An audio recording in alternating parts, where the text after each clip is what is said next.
पालक आहेत जे 10वी पर्यंत तरी शिकलेले आहेत, हात वर करा प्लीज. 10वी पर्यंत तरी शिकलेले आहे आम्ही. अरे भरपूर आहे.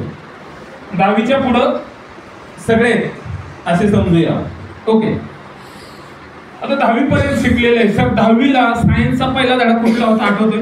नाही आठवत. सर म्हणतात मला आठवत नाहीये.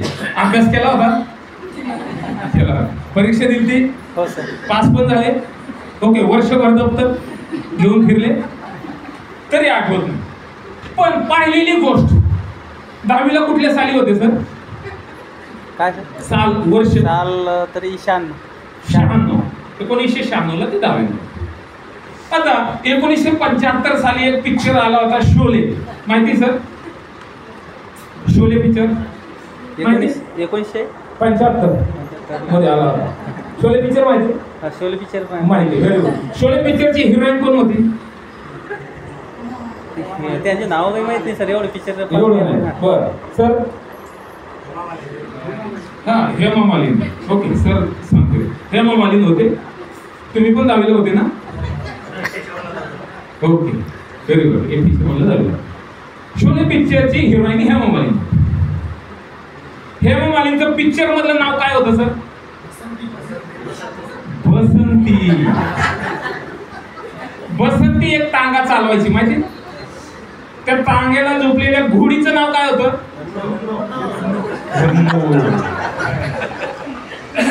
शोलेवरती परीक्षा दिली का आपण? अभ्यास केला होता का? मेंदू एवढा लक्षात कसं काय ठेवतो?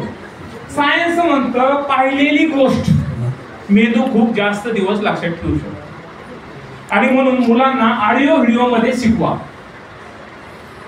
आणि आज ऑडिओ व्हिडिओ मध्ये शिकवणं किंवा auditorium hall, e learning hall स्कूलमध्ये असणं गव्हर्नमेंटने कंपल्सरी केलेलं आहे. पण ई लर्निंग स्टुडिओमध्ये तू किती वेळा जाते दिवसातून? वर्गात, शाळेत ई लर्निंग स्टुडिओ आहे का तुझ्या शाळेमध्ये? आहे. किती वेळा जाते तू? 2 वेळा. वर्षातून का दिवसातून? तू जातो का? नाही. ई लर्निंग स्टुडिओ आहे ना तुझ्या शाळेत? अशी शाळाच नाही जिथे ई लर्निंग स्टुडिओ नाही. कारण गव्हर्नमेंटने कंपल्सरी केलेले आहे ना, ई लर्निंग स्टुडिओ पाहिजे. परंतु त्यांच्याकडे ते मटेरियल नाही, स्टडी मटेरियल की का मुलांना दाखवण्यासाठी.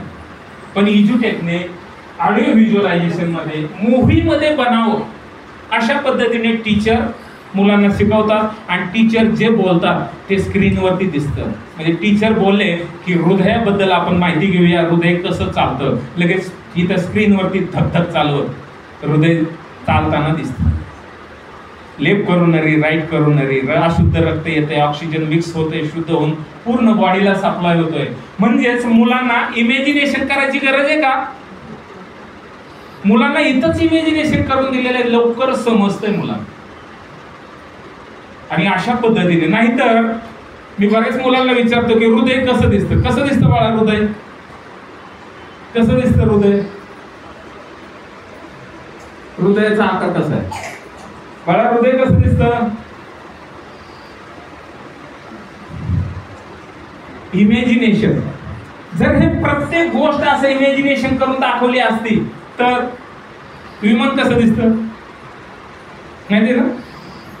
म्हणजे विचार लगेच येतो, कारण आपला मेंदू इमॅजिनेशन करतो आणि तीच आपली अंडरस्टँडिंग लेवल आहे. भरपूर मुलं, मी 10वी पर्यंत प्रश्न विचारतो हृदय कसं दिसतं, 99% मुलं हृदय म्हणजे बदामाचा आकार काढतात. हेच हृदय, धगधग. हृदय कसं आहे का? हृदय कसं आहे? मुठीचा आकार आहे ना असा, लेफ्ट करोनरी, राईट करोनरी, हा असा. पण 99% मुलं बदामाचा आकार काढतात, कारण इमॅजिनेशन झालेलं नाही प्रॉपर. आणि त्यातले 10-15% मुलं तर त्याच्यातून बाण पण सोडतात. हा, हेच हृदय. इमॅजिनेशन झालेलं नाहीये प्रॉपर. तर फिजिक्स, जॉमेट्री, फोटोसिंथेसिस प्रोसेस कशी समजायची त्यांना? फक्त कल्पना करून समजत नाहीये. आणि म्हणून 4 मुलांना समजतं, 5-7 मुलांना समजतं, फास्ट लर्नरला समजतं आणि मॅक्झिमम क्राऊड मागं राहतं. आणि इथं आपण पाहिलं की इज्युटेक मध्ये ज्यांनी आयुष्यात कधी 20 नंबरच्या पुढे नंबर मिळवला नव्हता वर्गामध्ये, ते टॉपरला आहेत. आणि फक्त वर्गात नाही, महाराष्ट्र लेवलला टॉपरला यायला लागलेले आहेत आणि नॅशनल लेवलला पण टॉपरला यायला लागलेले आहेत. मी उदाहरण दाखवतो तुम्हाला आणि तुमच्या समोर ते एक्झाम्पल प्रूव्ह करून दाखवतो. तर ह्या तिन्ही गोष्टी जर एकत्र केल्या तर 90% मुलांची अंडरस्टँडिंग लेवल वाढते आणि त्यांना समजायला सुरुवात होतं की हा चॅप्टर काय आहे. आणि मित्रांनो, हेच इज्युटेकने काम केलेलं आहे. ते इज्युटेक साठी जोरदार काय ऑडिओ अजून सोप्या भाषेत पाहूया आपण कसं. सर नेक्स्ट, त्या कंपनीचे मालक आणि जी